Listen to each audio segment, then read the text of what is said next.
So lead service lines, lead, like galvanized iron, the public infrastructure and the private infrastructure, because a lot of people's homes have been damaged by this crisis. And this is an opportunity for Flint people to have those jobs. So this can also be a jobs development program. So the strategies that we're doing, one, we are, we try to live our values in practice. So one of our values is people need to be paid, people shouldn't be exploited for their labor. So people are paid a living wage, so that's $15 an hour. And we're gonna be hiring staff. We were able to raise money through different individuals and organizations, because we realized as tons of money, millions of dollars are coming to the community, it was still like who was making the decisions of how that money was gonna be distributed. One was sort of problematic because some of the people who were on one of the donor advised funds were responsible for the cover up. So now they're and then also a lot of those organizations, the traditional nonprofit wing of our city was really responsible for the cover up and was obstructionist to the activists. When we were trying to push the narrative that the water was unsafe to drink, they took the state's narrative hook, line, and sinker and did not like question or do anything around that. So the fact that they are now responsible to distribute like the millions of dollars is horrible. And then also like a lot of that is getting sucked up into like their own salaries. So so we wanted like to have a space. So we had money coming in specifically to build power on the ground and to go to people who may have a neighborhood group, or they may just have a grassroots organization. They're not formally incorporated. So we had to do a bunch of calling around like very early, and we were able to work with the Tides Foundation, which is based in San Francisco, California, and they host like these variety of projects. So we have a C3 and a C4, so we can re-grant to neighborhood groups for events and stuff, so we can really try to support like what people are doing in their own communities. And then also we're able to receive money to do the work and hire Flint folks, because that's one of our other values, is like as you're organizing through crisis, like you have a lot of people want to parachute in. And that's what happened when the emergency declarations, we had many people, many organizations, some of them like national organizations parachuting into Flint, and they were not helpful at all. They were just building lists and exploiting Flint for their own gain. And so with those organizations, and I'll start naming some of them, like MoveOn.org, like we had to call them out. So with that, I would say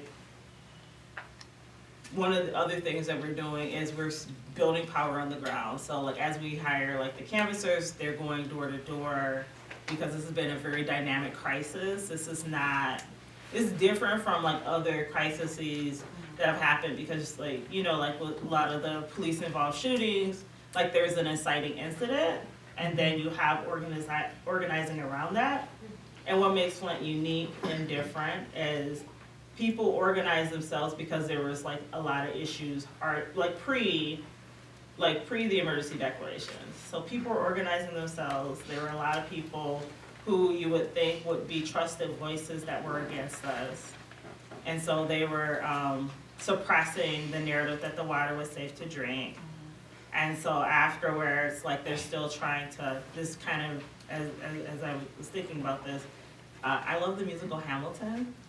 So like the last song, when it says who lives, who dies, who tell your story. So like as this crisis, as people are writing about this stuff, it's being reframed. So, and stripping out like the community's role in the crisis.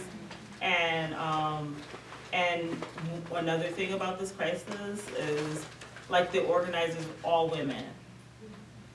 So that may not necessarily like really be out there. And some advice as for people who want to get involved in activism, like, I mean, social justice is a full contact sport, so you have to be all the way in. You can't be like sitting, like dipping your toe in the pool and you sitting on dry land. Like, you gotta jump right all the way in it. And the other thing is, like, as you, like, one, like, you have to be super open and honest and ready to take criticism and receive it without, like, you know, saying like, well, I think I know more than you. Like, take that off. Like, don't think that you know more than every damn body, because you don't. Like, the community is the best teachers, and the community always organize themselves, always. Like, you may not know it. They may not see themselves as organizers and leaders, and especially women, because, like, dudes, like, they'll just come out there like, yeah, I'm here. But women, like, you have to, you may have to be like, you know what, you are a leader. You, and creating space for everybody to become a leader, everyone to, like, let their leadership shine and elevate and support. So I guess depending on, like, this is very weird, like, as like with the Flint water crisis, because I'm an organizer, and organizers are mainly kind of in the background, lending support, like doing all this stuff so the leaders can be, you know, out there. But, like, with the Flint water crisis, like, I was also an activist and also one who's been adversely impacted.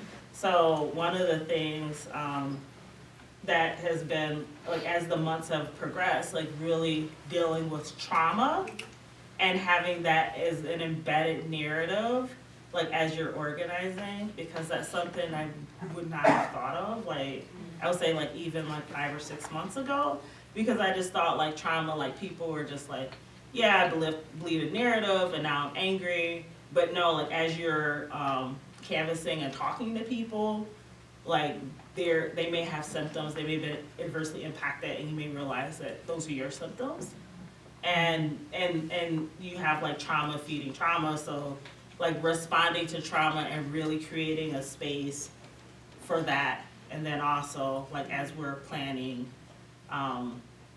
events and actions, having kind of a plan for when someone inevitably goes to the hospital because we're all sick. So getting people's emergency contact information, making sure that you have, like, 911 or an ambulance, or knowing, like, all of that stuff, because we had sent a busload of people to Lansing in February, and it was someone who had a heart attack, like, in the Capitol, like, and we had to figure out, and we didn't have any information because none of us really thought of it, but trying to figure out, one, like, what's wrong with her, but then the other part, which was because she lived alone, like, making sure that her car was taken care of. She had a dog, making sure her dog was taken care of, getting a support plan, like, for her family, and making sure that, you know, like, there was community money necessary to pay her bills as she was, you know, like, hospitalized, and then, like, the recovery process for that. Because, I mean, that's what justice, like, when we talk about a beloved community, like, we take care of each other. This is not just like, oh, you show up for action and then you just go home and you just disperse. Like, you have to really take care of each other. And that stuff is like intangibles, like, when you're working and building community, and that also builds your own credibility. It also lends legitimacy to your own organizing efforts. And that's when, you know, like, when you do a call out, people are going to show up because they know that you showed up for them.